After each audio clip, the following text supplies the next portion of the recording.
ایک دن چنو، مٹھو اور ببلی، تین بہت ہی اچھے دوست ساحل سمندر پر سیر کے لیے گئے۔ چنو ایک خوبصورت اور حسین بچہ تھا، مٹھو ایک پیارا سا طوطا اور ببلی ایک خوبصورت سی خرگوش تھی۔ وہ سب سمندر کے کنارے کھڑے تھے اور سمندر کی بڑی بڑی لہریں دیکھ کر بہت خوش ہو رہے تھے۔ چنو نے کشتی نکالی اور کہا، چلو ہم سمندر کی تہ میں دیکھتے ہیں کہ وہاں کیا چھپا ہے۔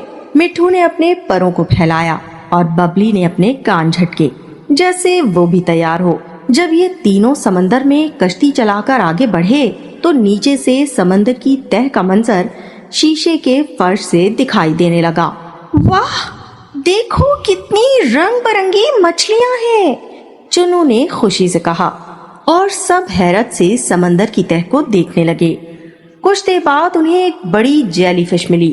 وہ روشنی میں چمک رہی تھی اور اس کے ارد گرد بہت ساری چھوٹی چھوٹی مخلوقات تیر رہی تھی۔ ہیلو بچوں، کیا تمہیں سمندر کے راز معلوم ہے؟ جیلی فش نے کہا۔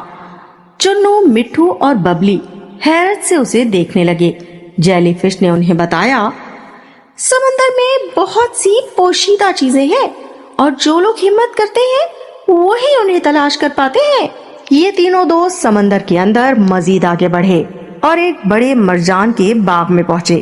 وہاں مختلف رنگوں کے مرجان تھے اور چھوٹی مچھلیاں ادھر ادھر تیر رہی تھی۔ چنو، مٹھو اور ببلی اس خوبصورتی کو دیکھ کر دنگ رہ گئے۔ آخر کار انہیں ایک سنہری خزانہ ملا۔ وہ ایک بڑے صندوق میں چھپا ہوا تھا تو اس میں چمکتے موتی اور جواہرات تھے۔ یہ تینوں خزانے کو دیکھ کر خوشی سے جھوم اٹھے۔ جب یہ سب واپس اپنے گاؤں پہنچے تو وہاں کے لوگ بہت خوش ہوئے اور سب نے مل کر جشن منایا۔